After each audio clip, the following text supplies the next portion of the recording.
Welcome to class lesson 8, creative but scared. Now, if you haven't seen lesson 7, which was how to think better, not just different, please by all means go ahead and take a look at that so you can have a little bit of a recap on things that we talked about in lesson 7. And if you haven't seen lesson 6, by all means do so. This is where I touch on things like interpersonal communications and stuff like that and go a little bit deeper. And then of course, thinking different and talking about creativity as we start moving forward through the acronym CLASS, which we all know now stands for creativity, logic, art, science, and spirituality, and how they all link together. Now, if you have taken actions since lesson 7, a couple questions I have for you. So the first question I have is, well, how do you feel? Do you feel different? Do you see things differently? Was it easier to reverse engineer than trying to figure out the future as you were moving forward? So on and so forth. Remember when I stated it's easier to work backwards than forward, so on and so forth, which was kind of loosely based off of both Tim Ferriss and what Steve Jobs said? Well, how do you feel now? Do you have more insights? Are you more aware of what's going on? So take some time to go ahead and answer that. Next question I have for you is, what did you decide to take action on? So if you did take an action, go ahead and write down what you took an action on. Right? Now, this is going to be something that you're able to look back on when you're going through this whole thing, if you're taking notes and stuff like that. And if you're getting any value out of this, by all means, go ahead and click the like button, as well as tell others. So you can go ahead and share this with other people so that they could go ahead and become more aware and think different and better at the same time. Now, for question 3, is it different from what you have done before? So question 2, have you taken any actions? Now that you've learned some of the steps it takes to think better, not just different, what was different from what you have done before? One of the questions I ask people when I help them with marketing is, well, what have you done that has worked and what hasn't worked? Because now that I know what hasn't worked, it makes no sense to go back and test that when we can also test new things, unless there was a dramatic problem with whatever it was that they were doing that didn't work. Now, that's just an example. So go ahead and answer those 3 questions. I'm going to go ahead and move on to number 4. Now, mind you, you can pause the video, answer the questions and continue, or you could just have the video continue as well. It's completely up to you, and then go back and answer the questions later. So question 4, how will it better the life of others and yourself? So you remember when I talked about, thinking different is one way. Yes, we could get, energy somehow, some way using fossil fuels, but thinking better would be, well, if we use hydrogen, and hydrogen's always going to be around, that's money in perpetuity and advancements in technology and so much more. You combine that with hybrid vehicles. Now you have an industry that doesn't eat into the EV space, but enhances it, and people could drive more, further, farther, and travel more, meaning that they're probably going to spend more as well. So that was another example of, well, how will it benefit others and not just yourself? Yeah, it could put money in your pocket. However, will it help others? So on and so forth, either save money or put money back in theirs. So, one of the things I talked about, and I talk about a lot of psychology and how things all come together as far as the acronym is concerned. And it's been proven in psychology, and this is where I'm actually running into a lot of rub with some adults, because in psychology, and if you study people like Dr. David Buss, Dr. Jordan Peterson, these are headline names because they're used relatively a lot within social media and other places, and they're well known, but things like Carl Jung, so on and so forth. If you go more in depth, such as Freud, you begin to understand why I pick certain people, and I don't say Freud. I'll let you guys do the research on that.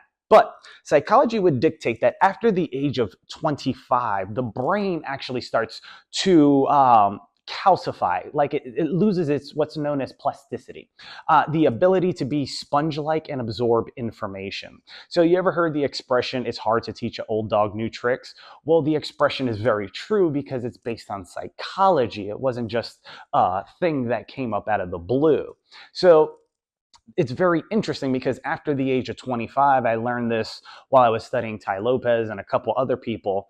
But when it comes after the age of 25, you either have to learn through extreme trauma or some type of loss, so on and so forth, in order to actually pick it up and understand, because it need to have a type of effect on you. Because when you're younger, you're very malleable, you're very moldable, so you get influenced a lot easier. When you're older, you need harder hits to the cerebral in order to go ahead and break through that calcified brain of yours. Similar to thinking like, remember the gym comment I meant about the calluses and how you get stronger? Well, to get through the calluses, you have to keep pushing harder and harder. And if you've ever done CrossFit, you know exactly what I mean, because sometimes the calluses will actually rip off your hand.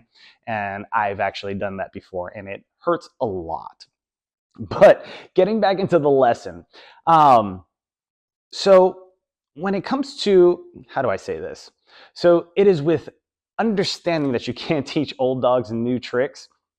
And from understanding this from this point forward, not only will you be, how do I say this, be on a new adventure, but it'll slightly be scary because, well, let's face it, everybody hates change. Remember when I talked about in other videos, early adopters, late adopters, laggards, and so on and so forth on this bell curve and stuff like that? Well, a lot of people are not only scared of change, but because they get used to their complacency, you know, being comfortable when it comes to doing something different, and it pushes them outside of their comfort zone, and they refuse to grow or experience something, it only holds them back. But when they get up to it, it's like, how do I say this? I'm going to steal this from a person that I used to look up to. Think about it being at like a pool party, right? And everybody's in the pool having fun, and they're like, jump in, jump in, jump in. And you go and you stick your toe in the pool, and you know, you feel the water's kind of cold, so on and so forth. And you're scared, right? Because it's going to be a change of environment. Then somebody comes and tackles you into the water. That would be like a coach or somebody else, somebody that's trying to help you along the way. And you realize after you're done panicking, freaking out, so on and so forth, throwing a temper tantrum, whatever the case may be, you realize not only is the water fine, but now you're able to have fun with everybody else. So these are the things that you're going to have to open up to as we start to not only use creativity, understand creativity, and push back against logic. And we're going to get into that since we're moving towards logic and all the lessons that come with that. So, when it comes to building courage, the only way to build courage is to stand up in the face of fear. Would you not agree? So what do you fear? Stand up to that, and then your muscle of courage will actually grow as well. So for those of you who are, you know, scared to do something, take baby steps. You know, maybe you change the color of your shirt, or you wear shorts instead of pants, or you go to a different location, or you're an introvert, so you decide to go out and socialize with people that are somewhat introverted like you, so on and so forth. But you get the idea and you catch the drift.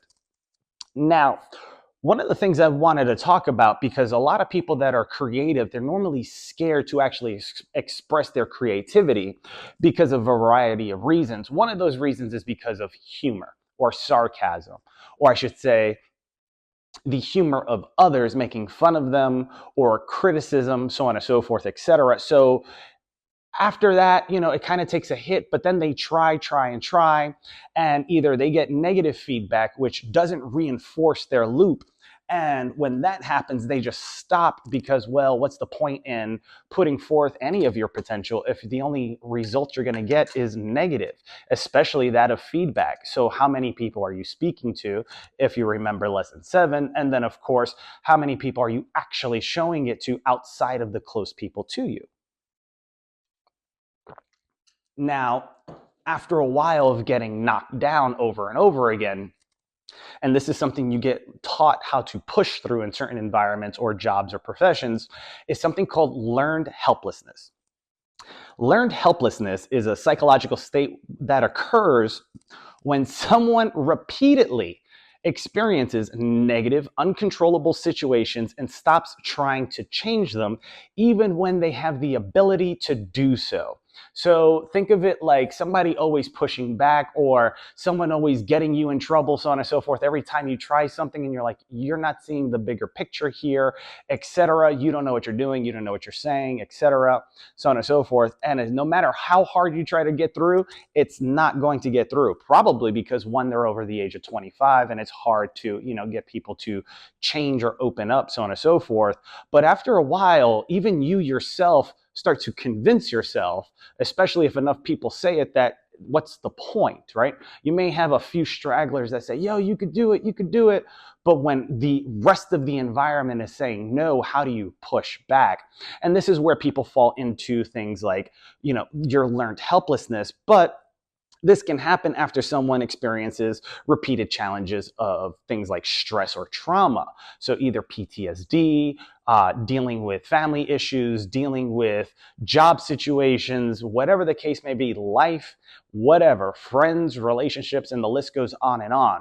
Now, how do we beat the beast is where we're going to go with this. Because if you have enough self-helplessness, and this is one of the things that I like to talk about, and I'm starting to acknowledge more on video, is, well, suicide, right?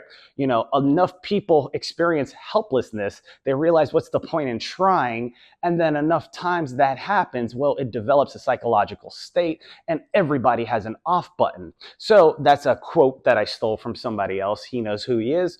But let's get into it, right? Because if we're going to not only establish class and, turn this into an impactful, lesson, so on and so forth, how are we going to push back against this psychological state? Whether it's, you're close to that or you're close to just giving up on your own creativity because other people can't see what it is that you see. And this is where genius lies, right? Because Einstein once said, and you can go ahead and Google Albert Einstein, I'm pretty sure he was classified as a genius, but he said creativity is actually intelligence at play. College only tests your memory. So remember that for all you college scholars out there, college tested your memory on the material that you read. What part of college, unless you were dealing in the arts, did you have to actually be creative, so on and so forth? I mean, there's a reason why this is called a Bachelor's of Science, one of arts, right? So on and so forth. Even the liberal arts, so on and so forth. Humanities, history, etc.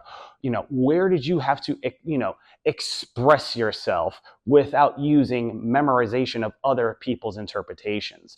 Think about that, and now you're starting to understand what it means to truly be creative, because this is where the great paintings and artists come from, right?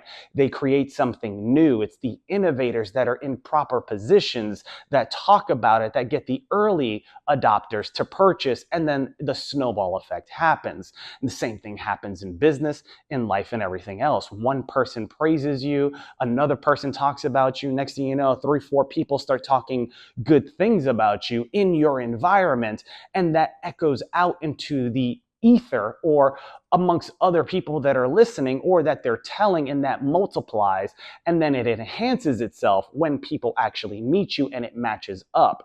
This is the problem with some of the people on social media, is that they're not matching up with what they portray on social media or on stage, etc. If they're like that in person and that matches up, it only enhances the experience. And on top of that, it multiplies the factor, because now people have a direct experience. They're able to do word of mouth marketing for you, business term, or WOM, as they say, so on and so forth. So let's work on this. Let's build this up so that when you come into a conversation, maybe somebody's down. If you remember the past lessons, you could go ahead and lift them up. So let's beat the beast, right? First one, acknowledge what it is that you think you cannot do.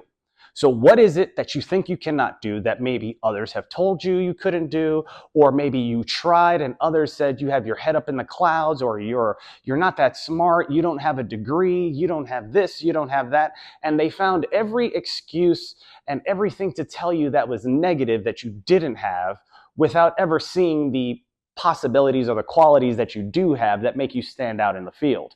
Now, Without that, and this is where I talked about in the other lesson, as far as questions were concerned, the only dumb question is the one that's not asked. So if you think you know everything and you're stating certain negative factors, make sure you also have a list of positive factors to weigh against it, because you can say, yeah, you've been doing this for a while. But if they told that to Colonel Sanders, we wouldn't have Kentucky Fried Chicken, and the list goes on. And don't even get me started about McDonald's and how big that empire is, or Nike, Apple, etc., or Google, which all started in garages last time I checked, living at home with their parents. So now, moving to number 2, where did you last learn this thing that you were told, right? And when I say learned, when was the last time you heard someone tell you you couldn't do something? You don't have this. You can't do that. That's only for this type of people. Oh, you need money. Oh, they won't let you do it. Please, by all means, say that to me. Who's they? Because I'll find out. Trust me, I always do. And I will show them that it can be done, right? That's the mentality you need to have for yourself as well, and the confidence so that you can speak with conviction when you're talking about the thing that you're trying to build, create, so on and so forth. Maybe you're simple and you're trying to build a family. You don't want nothing, too outlandish. You want a simple house that looks nice, a decent job, a nice little retirement fund, money for the kids' college, so on and so forth. Or maybe you're trying to build an empire and take care of your family. It's truly up to you, but without the proper mindset and the calibrations, and what I like to talk about is vocabulary, right? Because that is what your ideology gets attached to, right? So if you're trying to manipulate somebody based upon their ideology, I hope you understand that they better not understand the etymology of words, because if you use certain words, so on and so forth, to either hypnotize or whatever, it's going to hit a speed bump. Think of it like somebody knowing multiple languages. If you study neurology or psychology and all these things dealing with the brain, the more languages people know, the more languages the brain is always thinking in, because the brain is always sending out and receiving signals like everything else in the environment and universe.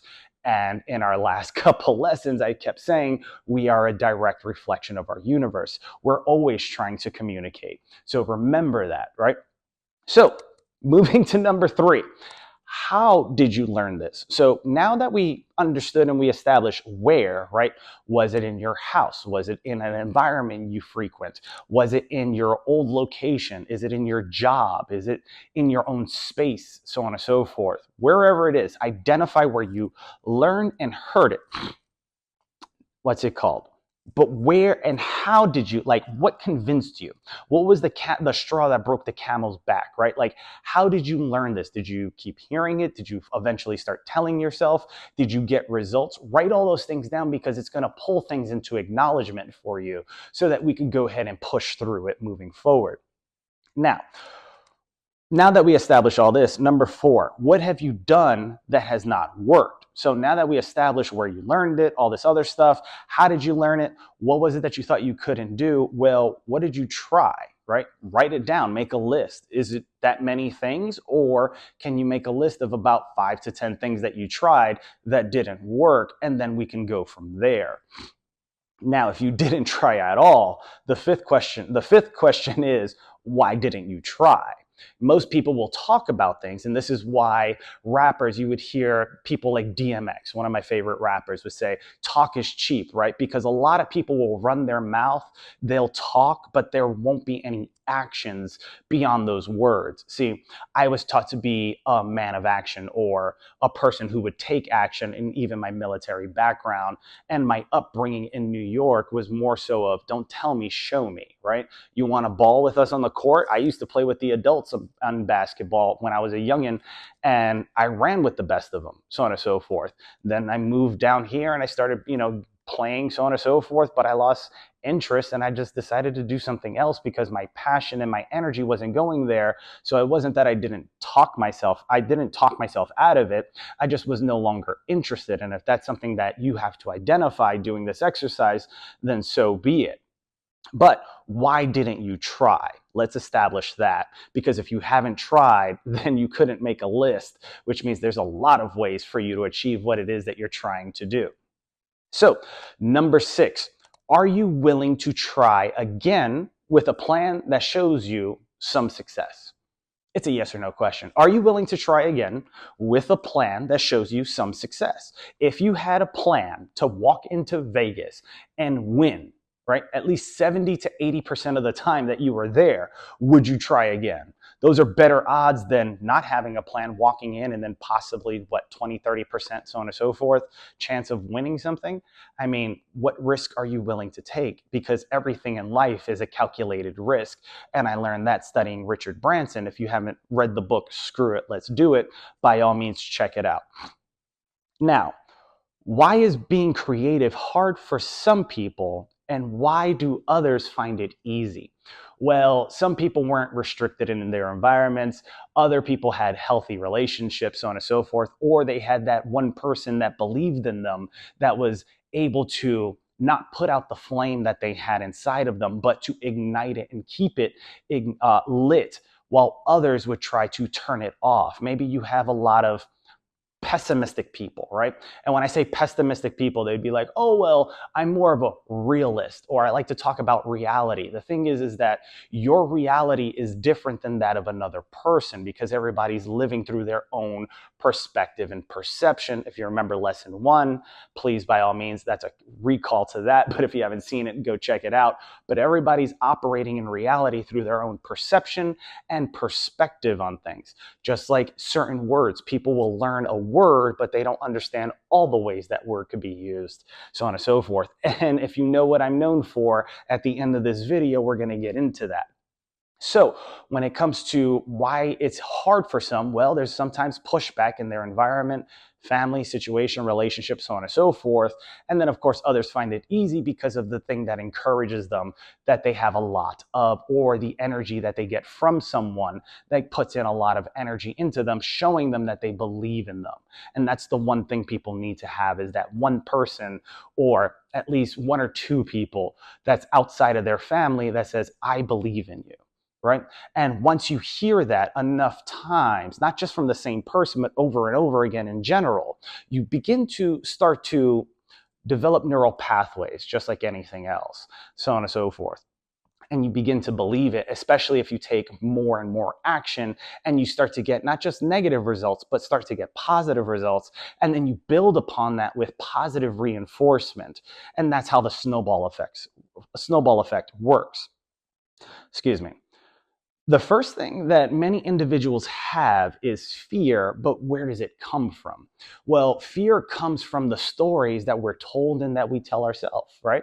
The books that we read, the education that we get, the people we surround ourselves with, the environment that we grow up in. We get told, and a lot of people pick up on senses, right?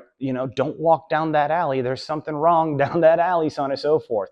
Or, oh, this person needs help, I can see the situation and I can read the room, so on and so forth. Or this fight is about to happen because I can hear the elevated pitch and tone and the pacing between the two, so on and so forth. And I could judge by the body language that they're getting aggressive. So, hey, Mr. Bouncer, I need you to intervene before they start swinging and throwing bottles, whatever the case may be. But this is how you become more aware and you wake up to the world that you're in, because you're more perceptive, which also changes your perspection and your perception and your perspective on the world, and also changes your reality.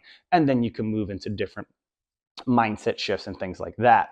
So yes, after the age of 25, the brain begins to lose its plasticity, and it can get harder to learn things. However, that is not why it is hard for some people to be truly creative. The problem resides in the individual's logic that interferes with the creative process and pushes back against creativity. This creates fear of the unknown, which is very scary to many people. There was a TV show called Boondock Saints, or the Boondocks or something like that. And they said there are many knowns, and there are known knowns, there are known unknowns, but are there unknown unknowns? Well, of course, they're unknown unknowns. How much of the universe, oceans, so on and so forth, have we truly discovered, picked up on, read, identified, and are able to, have a mutual relationship with? Meaning, we're not killing it, not destroying it, but we're feeding back and forth, so on and so forth, right? And that's scary for a lot of people. The unknown is always scary for a lot, but for few, it's not. And for some that actually jump in the water and realize it's fine, that uncertainty, that unknown, that fear starts to dissipate and it starts to remove itself, and your muscle gets stronger psychologically, right? And that's how you're able to start pushing back. Now, how do you push back against logic when a creative action proves that the logic is broken?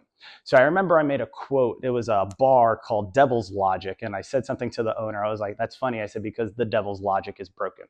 Um, and it was a sarcastic thing that I said, but I think he took it a little bit too personally or seriously. Um, Sorry, don't care. It was supposed to be funny. However, I guess you didn't understand that. But understanding vocabulary, you could say devil, demon, so on and so forth. That's just another word for adversary, and that's a time and topic for another day. But for starters, you could begin to question the logic that is pushing back, whether it's coming from, well, internally or an outside source. So what's an example of an internal thing that's going to happen that, can push back, the logic internally? Well, your psychology, for one. Remember, education, environment, upbringing, so what's your self-talk? Is it negative or positive? What are your beliefs based on your own understanding, right? Because people only believe certain things based upon their own understanding and the meaning that they attach to it. So if you don't know something or don't attach a meaning or a belief to it, it's very hard to become emotionally distraught when that thing begins to occur or come up or push back, because, well, it has no meaning to you, right? It's almost like you have no emotions towards it. So you're able to speak and act differently than others that have strong beliefs or psychological forces attached to it, so on and so forth. When it comes to external example, other people dictating to you why you're incorrect using their own logic. If someone's never done something before and they're giving you advice on something that you're doing that they've never done, don't listen to them, first of all. They may have decent advice on other aspects of life, so on and so forth. However, when it comes to other things, maybe you're an artist, maybe you're an engineer, maybe you're an entrepreneur, and these people were never those things or never even attempted those things fully and outright and were successful at it, do not take their advice. They're not going to lead you correctly due to the fact that, one, it's been proven. Two, last time I checked, everybody listens to those who have actually done it, been through the hurdle, and have succeeded. Yes, you can listen to the failures, but when were the successes? If there's been nothing but failures, yes, you can learn from the failures, but please learn how to succeed, because that's how you stay in a positive mindset. Remember that. So, when you're pushing back against logic, here's something for you, right?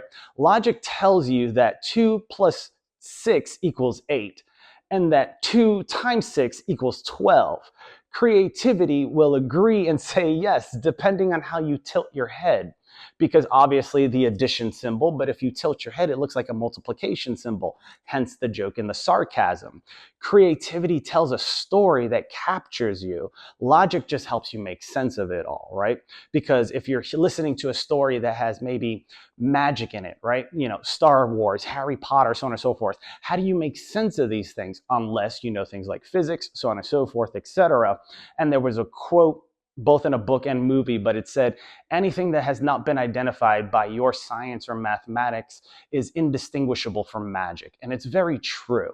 If you've never been exposed to something and you see something float in the air or something unbenign to you, it's going to look either like magic, a UFO, or something else, and your brain will start to try to put the pieces together in order to, well, make not only sense of it, but to help you make sense of it so you don't think you're crazy, right? So think about that. When questioning the logic, make sure you do so with an open mind. Now, when you're questioning the logic, this is going to be interesting. Remember that when you're questioning logic, you have to remove creativity. So just look at it logically, like an attorney would. I think one of the things you have to do is take a logic exam, because it's very black and white. And this is probably one of the reasons why I didn't go into law, because it lacked creativity.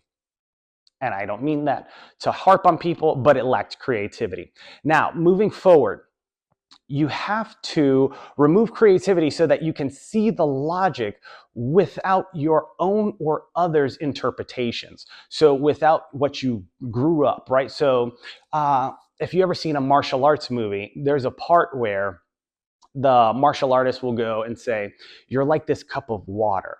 How can I teach you anything when your cup is already filled?" So on and so forth, right?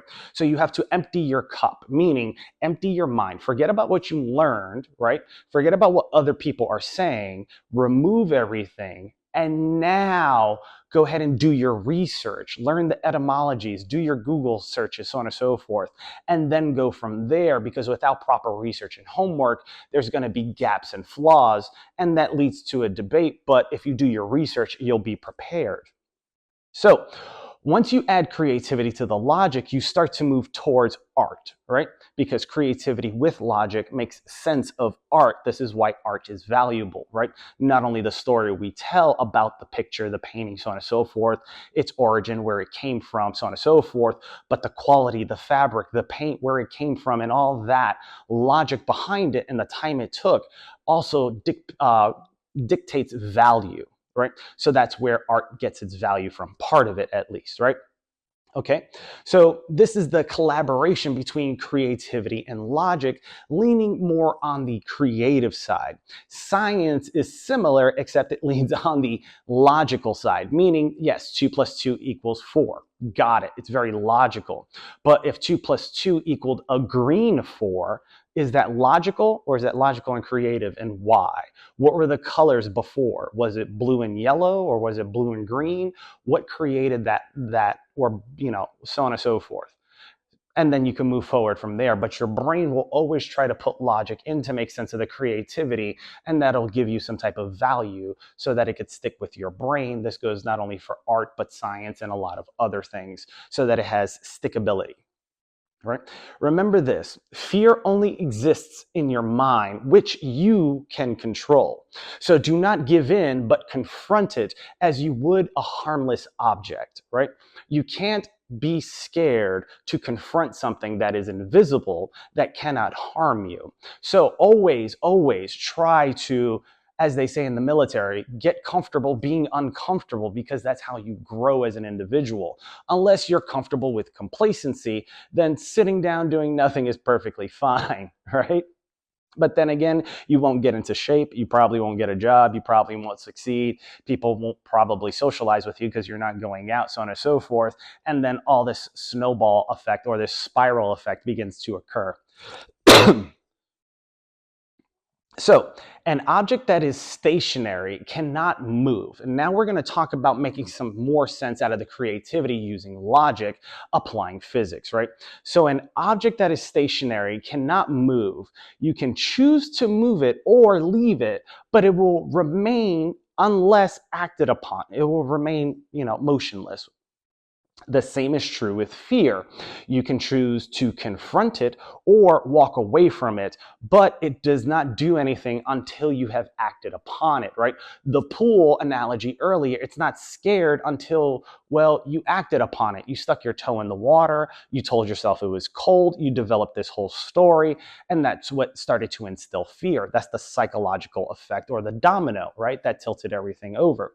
So if you establish or think about Newton's first law, now I'm getting a little nerdy here because we talked about science, every object will remain at rest or in motion in a straight line unless compelled to change its state by the action of a force, right?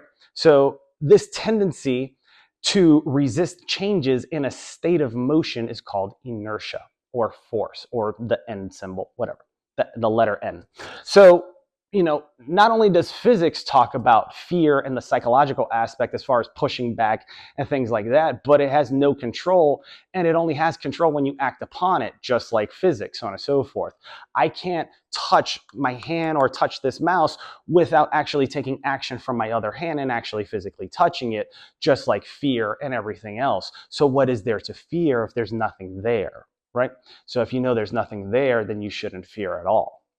Now, moving forward, once you have decided to take an action, half of the work is done. Most people will go ahead and build up so much fear they refuse to take action, and then nothing ever gets done. Once you take the first step, then you're getting the ball rolling. And as I saw as a quote in Disney, it said, I think it was Walt Disney that said it, as long as you're doing something, you're not doing nothing.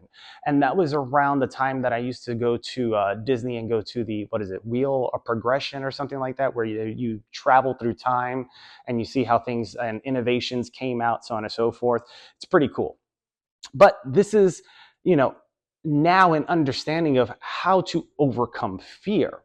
Now that we have that understanding when it comes to overcoming fear, because it is invisible, right? You are scared, but you haven't created anything yet. It's only your logic that's pushing back on you. Now you have to take action, and now we're going to move towards art and science after we learn about logic, but we have to get through that creativity because, well, some of you may have been watching a couple episodes, just caught this one, and you may be scared to take action, but now you have a plan. So let's go ahead and succeed, all right? So remember lesson 7. When you did show your idea to 1 or 3 people, close people, did you do that? Were you able to do that, right? Let's remember that lesson. What was it like? Can you remember that? Can you recall it? Okay. Now, to overcome fear, show your idea to about 1 to 3 strangers or people that you are not close to. This will not only open you up and get you used to hearing the feedback of strangers without much fear, since you already got feedback from others whom you care about, but it also helps you build up your resilience, right? Number 2, write down the feedback or the critiques or criticism or the negative talk that you get. You can put it in your phone, you can put it in a notebook, so on and so forth, something you readily have available with you at all times so that you could go ahead and get to it quickly. And in 1 or 2 words, write down how it made you feel. So once you get the feedback, take some notes and then write down a little note on how it made you feel in 1 or 2 words. Happy, sad, focused, angry, etc., so on and so forth. Describe that emotion, so on and so forth, because we're going to use that emotion to also push back against the logic. Because remember, even in business and everything else, people will do things based on emotion or take action based on emotion and justify with logic later. So now bring your creation or ideas to complete strangers, right? Before maybe you brought it to an acquaintance, somebody you're somewhat familiar, but bring it to complete strangers. Go to a coffee shop, let them know what you're doing and say, I would love to show you something. Could I get your feedback? That's one way of doing, or release YouTube videos or other videos on social media. This will go ahead and not only help you build your muscle and calcify and become stronger, but build that mental resilience that you need in order to succeed and push forward. So, number 4, once you have done the exercise above, write down how you feel and what it was like to show strangers your idea. Because, well, I guarantee you it's probably going to be different because they're complete strangers. You don't know where they're from, and you have to start a conversation every time. If you're an introverted person, this is going to be a great exercise on working on your extrovertedness, and vice versa, because now you're going to have to take criticisms as an extrovert and be quiet like an introvert to listen and then to identify certain things to get more mental about it. Number 5, did you have any fear or were you excited/nervous when this was occurring? Now, many people, when they're doing this, they may feel fear, they may be, get excited or nervous, but be careful about the words you tell yourself, because the same doctor that tells you you have anxiety and they convinced you that anxiety is a certain thing and they had to say so many things to convince you and describe what the word actually meant by definition, it could easily be described as either nervous or excited. Those are 2 other synonyms for you there if you study vocabulary, right? Because the same feeling you get when you're feeling anxiety happens when fear occurs, meaning you're scared, so on and so forth, nervous, etc. Or you're excited, you're about to go on stage, present, talk, or whatever, and so on and so forth, right? Remember, the words that you say have power. So does the meaning that you bring to those words. Change the words that you use and you will change one's mind, right? So if you start to change the words that you utilize, not only for yourself, but in your everyday vocabulary, you'll start to develop different neural pathways, and you'll start to, recall certain things, and you'll be able to associate, words and similarities, so on and so forth, and use different words to flip the script. If you hear something negative, you could flip it to a positive relatively quickly, right? And that's what this, whole thing is about, right? To learn how to bring people up, yourself included, so on and so forth, so you could get out in the world and kick ass. So moving forward, being creative is a scary thing, but remember that it is not logical. It's not the logical mind that changes the world, but a creative one that does. I'll say it again. Being creative is a scary thing, but remember, it is not the logical mind that changes the world. It is the creative one that does, right? Because the creative mind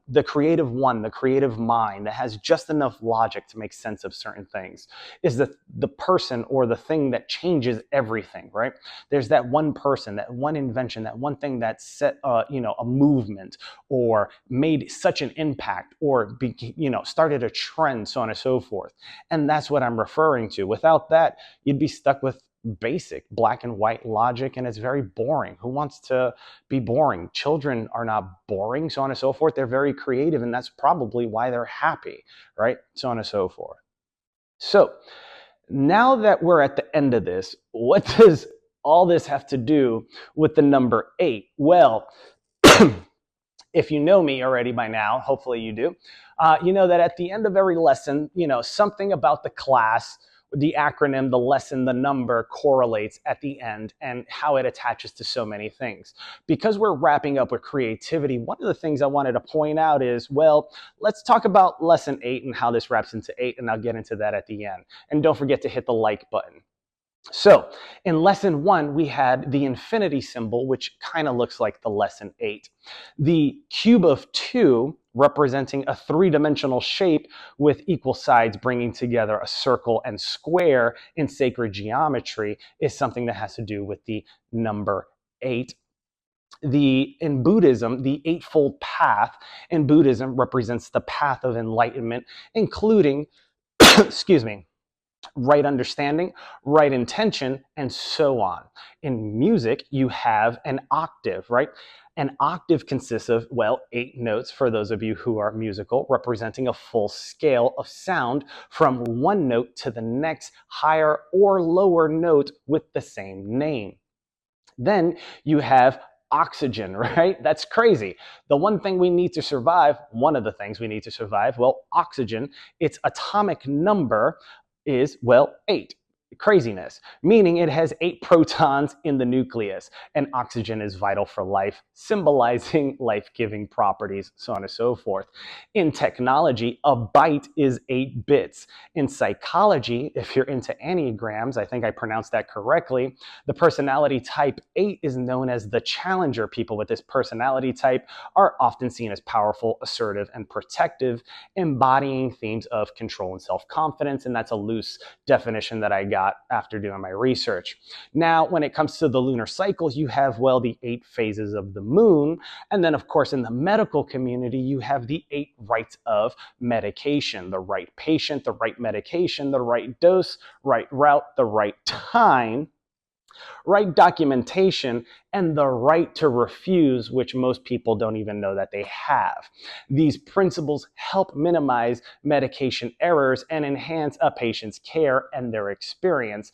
And then you have the 8th cardinal nerve, known as, I'm not even going to begin to try to pronounce that, but it's a vital nerve for hearing and balance. And one of the things that you hear a lot of people say in life is, you need to find balance. The thing is, the only way you can find balance is if you're able to hear what other people are saying, or if you're able to hear what you are saying, understand that, and then from there, you're able to develop balance. Now, the best part about this, as far as the figure 8 pattern and everything like that, if you remember in lesson 1, let me pull this back up here. In lesson 1, we talked about, the infinity symbol. In a couple other lessons, we talked about the Asclepius, as well as the medical symbol, which was the scepter of Hermes. Now, if you look at our galaxy's movement through the Milky Way, right? Or I should say our solar system's movement through the Milky Way, and you go onto Google, I'll go ahead and put an image somewhere around here so you guys can see. If you look at the scepter of Hermes, it looks like the planets that are spiraling around as the sun is projected forward, which would be the point or the top part, right? The ball at the top of the scepter. Then you have the wings and then the spiral down the scepter, so on and so forth, with the two snakes, so on and so forth. Interesting, if you remember lesson 1, you turn that on its side, you clip off the wings, which is just, an indication of several things, but, wings give birth to flight for birds. So I guess listening to the birds is something that people should do sometimes. But if you were to clip the wings and turn that image sideways, it would definitely replicate the image I just put up not too long ago of, the solar system moving through the Milky Way galaxy, which I thought was very impressive. Now, the last thing I want to leave you with is, the Earth and Sun, right? How does that whole thing work, right? Well, due to the degrees, and I did this during my research, so forgive me because I'm going to pull it up here. So there is a figure 8 pattern that the sun does in the sky that allows us to see it at the same time.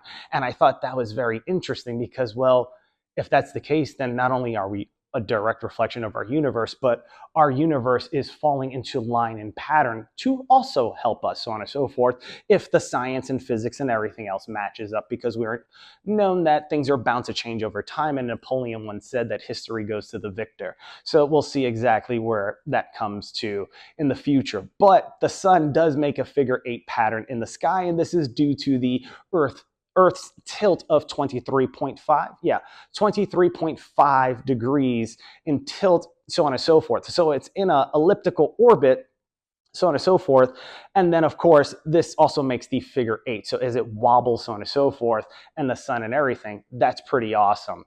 But go ahead and take all this in. Go ahead if you have to back up. I know this lesson was a little bit long. Sorry if you heard any background noise, so on and so forth. There's speakers outside that are going on right now. But if you guys enjoyed this, go ahead and smash that like button, tell others about it, and please share this video and get others to go ahead and, take a look at the lessons, and hopefully you could get them to sign up or should I say subscribe. And we can grow, this whole thing together, move forward, bring people up, and make a hell of an impact while doing it. Take care. Hope this was helpful. Please get rid of that fear. Do not be scared. Go out, be creative, and tell Logic to go. I'm not going to say it because we're on YouTube, but tell Logic that you too are also a mirror. But because you're creative, you could do a lot more than just what Logic says. Anyways, take care. Bye-bye.